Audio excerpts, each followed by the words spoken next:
Ladies and gentlemen, optimists and pessimists alike, welcome back to episode 5 of the quintessential Sunshine Man, R.D. Burman, Lessons for Lockdown. पर आपको पहले मैं अपने गुरु अंबर साहब से मिलवाता हूँ। रोज कुछ नया सिखाते हैं, रोज कुछ नया कहते हैं, और जिन्होंने कुछ ना सीखने की कसम खाई हो उनसे दूर रहते हैं। अंबर साहब कहते हैं कि जो पेसिमिस्ट हैं उनकी बातों से ये झलकता है कि आएगा कोई चाहने वाला कभी नहीं, आएगा कोई चाहने वाला कभी नहीं, होगा हमारे घर में उजाला कभी नहीं। और जो ऑप्टिमिस्ट थोड़ा दूर बैठ के इनको सुन रहा होता है, जिसको पता है कि भाई सिचुएशन कैसी भी हो करना तो हमें पड़ेगा ही, वही करते हैं। वो ये कहते हैं कि आएगा कोई चाहने वाला कभी नहीं, होगा तुम्हारे घर में उजाला कभी नहीं। और मोती नहीं मिले ये शिकायत तो खूब है, मोती नहीं मिले ये शिकायत तो खूब है, तुमने समंदरों को खंगाला कभी नहीं, आएगा कोई चाहने वाला कभी नहीं, होगा तुम्हारे घर में उजाला कभी नहीं। और चश्मे बदल बदल के तो देखा जहान को, चश्मे बदल बदल के तो देखा जहान को, तुमने हटाया आंख से जाला कभी नहीं, आएगा कोई चाहने वाला कभी नहीं, होगा तुम्हारे घर में उजाला कभी नहीं। So if you ask any good leader what is that one trait he or she misses in their leadership or management team, you will hear that they miss the hunger to continuously learn. हम एक वक्त के बाद पता नहीं क्यों नया कुछ भी सीखना छोड़ देते हैं, पता नहीं क्यों, जबकि हम सब बचपन में कितने क्यूरियस हुआ करते थे। जैसे जैसे उम्र बढ़ती है हमारी कुछ नया करने की, कुछ नया सोचने की, नया जानने की क्यूरियोसिटी कम हो जाती है। कुछ तो हमारा एजुकेशन सिस्टम माशाअल्लाह है और कुछ ये रैट रेस है। R.D. Burman was not even class 10 pass and had no formal training in conducting music or orchestras. But if there was one curious cat around, it was him. Started from sheer basics under his father. Interestingly, when his father put him under Pandit Brijen Biswas to learn the tabla, he first protested saying मुझे composer बनना है, तबलची नहीं। लगाया पिताजी ने एक और बड़े बर्मन साहब insisted that it was important for him to learn the rhythm and tabla, and today we love R.D. for his beats, rhythms and use of percussion instruments. He also learned from Pandit Samta Prasad and Ustad Ali Akbar Khan before Khan Sahib moved to the US, and then he continued learning. His roots actually come from traditional, conventional Hindustani classical music. I mean, Ustad Ali Akbar Khan Sahib is one person that he adored. I mean, I know Pandit Samta Prasad was another person who he actually insisted stay back in Bombay to just play a small little piece of tabla for Sholay. He also played for Kinara, which had a Kathak background. So basically his understanding of Indian music, classical music, Bengali music, Baul music, Rabindra Sangeet, not to mention anything that he might hear anywhere around the world. Of course, apart from bossa nova and the Latin rhythms that he loved very much, and you can see little influences of that in a lot of his music. As a result of which, what happens is Pancham's music is international, global in a way. एक दिन हम लोग मिले, कल ही मैंने आपका वो नया LP सुना है। एक 13 बीट का ताल होता है, जयताल, बहुत डिफिकल्ट ताल है। तो ही एक्सप्लेन एवरीथिंग कि उसमें आपने वो छंद जो बजाए हैं बहुत डिफिकल्ट है। तो he had that kind of taste and understanding of music also, जो आजकल बात करेंगे तो शायद मुश्किल होगा कि कोई म्यूजिक डायरेक्टर इस किस्म की बात डिस्कस कर रहा है। To conceptualize 100 musicians playing a song, you need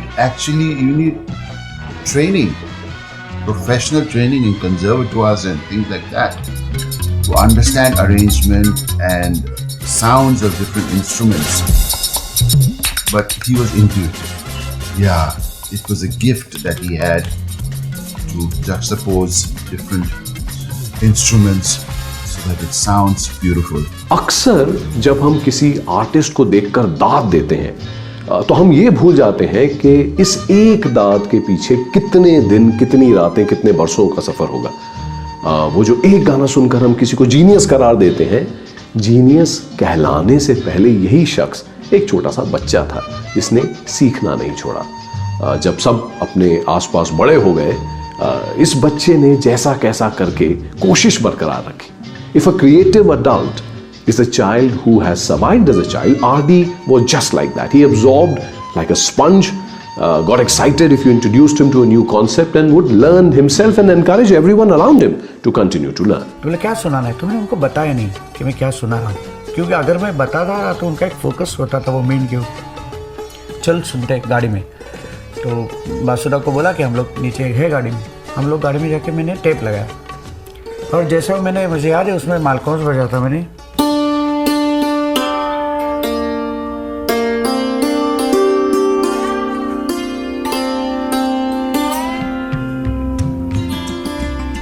तो जैसे ही नींद आ गई, वो छोटे बच्चों जैसे कोई खिलौना मिलने के बाद जैसे खुशी होती वैसे चिल्लाए गाड़ी में, क्या बात है फिर से बजा। उन्होंने मुझे 8-10 बार वो रिवाइंड करके बजाने को सुना। मुझे बोला कैसे किया तूने? मैं बोला आपको मैं दिखाऊंगा, ऐसे ऐसे किया है। फिर मैंने इनको डेमोन्स्ट्रेट किया स्टिक कैसा डिज़ाइन है, इसको याद रखो कभी यूज़ करेंगे। अभी अच्छा है, अभी कभी का टाइम लिमिट नहीं था, कभी करेंगे। तो याद रखता था कि मेरे कभी आएगा। एक दिन एक्चुअल मैं नहीं जाने वाला था कुछ घर के काम से, लेकिन मुझे अचानक मैसेज आया कि आपको बुलाया है। मैं गया संतूर लेके, तो मनोहर दा ने बोला कि अरे पंचमदा को तुमने कुछ सुनाया था मेंड विंड। तो बोला अच्छा आज का वो दिन है। और मैं बहुत भाग्यवान हूँ, गुलजार जी की फिल्म थी वो अंगूर, छत पे जाने की रात आई है। तो उस दिन तो पूरा फिल्म सेंटर में ऐसा है, सब लोग सोच रहे कि संतूर पर आज मेंड सुननी है। कुछ लोगों को अच्छा लगा, कुछ लोगों को सुनने के बाद अच्छा लगा। उसका पीस जो था फर्स्ट म्यूजिक का, तो मैंने उसको शुरू में कोई भी नई चीज़ इंट्रोड्यूस करते तो थोड़ा स्लोली करना है, उसका इफेक्ट कैसा होता है। तो मैंने बहुत कम नोट्स पे मेन लिया था, जैसे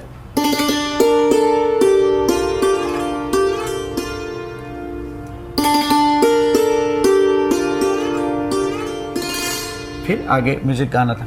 दादा को इतना अच्छा लगा, बोला नहीं इसको सेकंड म्यूजिक में भी तुम और यूज़ करो। फिर मैंने और थोड़े से नोट बढ़ाए।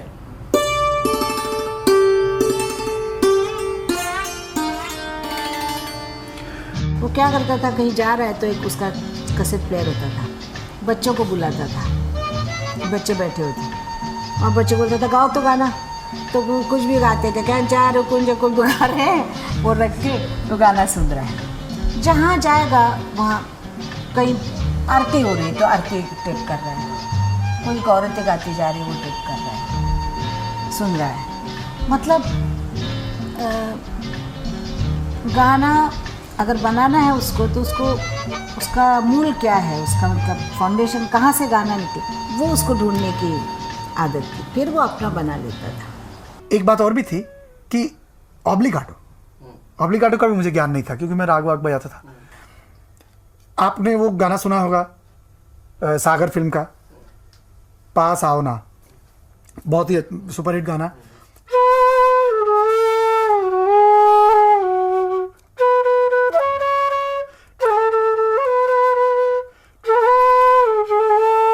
तो उसमें गमक चाहते थे वो, एकदम कॉन्ट्रास्ट, मेरे मतलब क्लासिकल का फीलिंग मेरे पीस में चाहते थे, तो वो मैंने बजाया।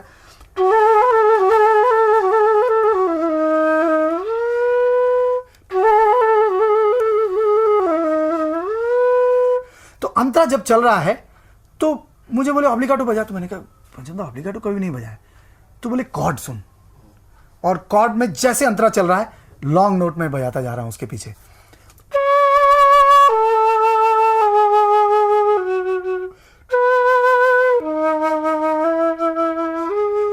ऐसे नोट्स पीछे पीछे चल रहा है और गाने को एनहांस कर रहा है।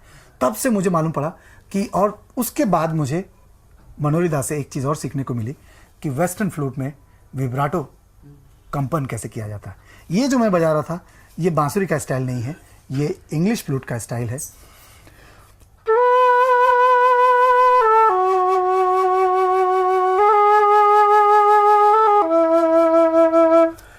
ये तब से मुझे इंटरेस्ट आया। तो आज जो इतनी चीज़ें मैं फ्यूजन में जो भी कर रहा हूँ उसमें उनका बहुत हाथ है। Pancha was an avid listener also. Every time he went abroad, this one box will be full of LPs, nothing else. No? अच्छा बताइए, क्रिएटिविटी आखिर है क्या? हर बार एक कुछ नया करना क्रिएटिविटी है? श्योर। जो हमारे पास है क्या उसको और संवारना क्रिएटिविटी है? Of course. और जब रिसोर्सेस कम हो तब भी कुछ बना लेना, ये भी क्रिएटिविटी है। लेकिन ये रातों रात नहीं आती जनाब। When we experiment, when we try new things, when we fail and don't give up, and when we finally create something that looks just right, जब इस पर हमारी स्टैम्प, हमारी मोहर लगी होती है, ओए होए होए, वो हमसे कोई कभी नहीं ले सकता। पहले लोग हंसते थे आरडी को देखकर, ये लड़का पागल है, पर आरडी ने गिरते पड़ते नॉर्म्स को चैलेंज करते हुए अपना यूनिक म्यूजिक बनाया जो पूरे जहान में ना इससे पहले कभी किसी ने बनाया था और ना इसके बाद कभी बनाया. And lo and behold he introduced a completely new vocabulary to Indian music. What he did very cleverly was using all these Western influences and everything. Never He used to lost. keep the soul of the Indianness very Never intact lost so that. that you can connect to it. It was not something so alien that you can't connect. So he used to dress it up in a very, a Western orchestration or whatever. But the soul of it used to be very Indian, very, very technically very sound. दो गानों को मिला के उन्होंने एक गाना बनाया. आया हूँ मैं तुझको ले जाऊंगा अपने साथ तेरा जाने. तो उसमें एक पैटर्न एक पैटर्न आता है, आप लोग सुन लिए जो वो फर्स्ट गाना है जिसमें रिदम प्रोग्रामिंग हुआ था और उसके साथ उस ड्रम प्रोग्रामिंग के साथ सब लोगों ने लाइव प्ले किया था और उस टेम्पो को फॉलो करते हुए. मतलब पंचम दा अपने टाइम से इतना अहेड थे कि लोगों को उस वक्त समझ नहीं पाया कि अरे ये क्या है. मतलब जैसे कि आज के ज़माने में लोग लूप यूज़ करते हैं, लूप्स, जैसे ड्रम का कोई एक लूप लेके उसको प्ले कर दिया, उसका यूज़ करके फिर वो लोग ने पूरा गाना बना दिया. वो लूप, ड्रम्स का लूप उन्होंने फर्स्ट टाइम यूज़ किया था पाले खान में. पाले खान में उनको एक कॉन्गा का एक अच्छा सा लूप मिल गया था जो उनको बहुत उसको अच्छा साउंड किया था उसको.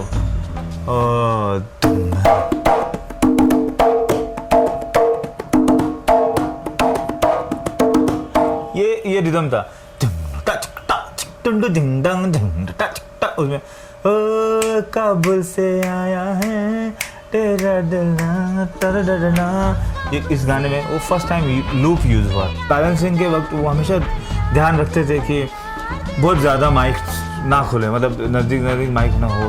मतलब जो भी ऐसे अभी जैसे कि इंस्ट्रूमेंट, ये कॉन्गा इंस्ट्रूमेंट मुझे अगर बजाना है तो यहाँ माइक लगा देते बिल्कुल, और वो भी इसका गेन बहुत कम खोल के इसको सॉफ्ट वॉल्यूम में, ताकि उसका क्रॉस पिकअप कहीं नहीं हो, दूसरे माइक से लीकेज नहीं आए और फिर वो जो फ्रीक्वेंसी वो नहीं, बहुत ही clear. As a young boy, child, I was hearing all these songs, and when I came into realizing I could use these things and create various rhythmic things and use it as a repertoire of my performances, which led me to using all these things.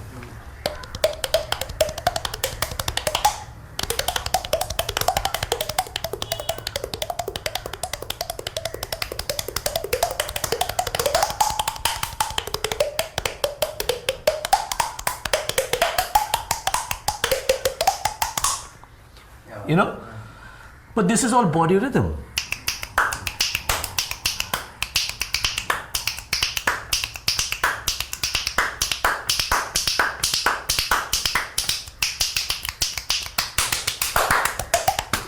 Basically, using your own body to create rhythm.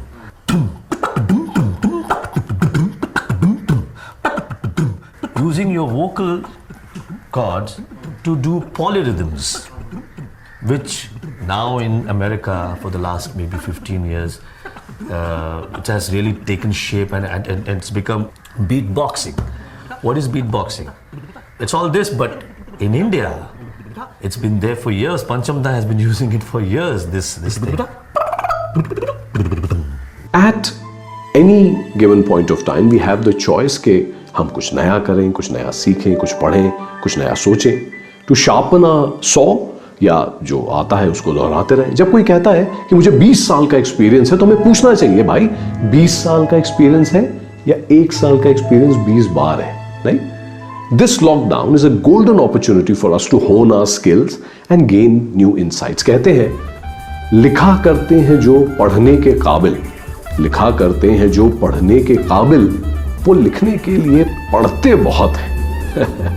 जल्द दोबारा मिलते हैं with our quintessential sunshine man R.D. Burman and another episode of Lessons for Lockdown. Till then, much sunshine and laughter to you. All my very best.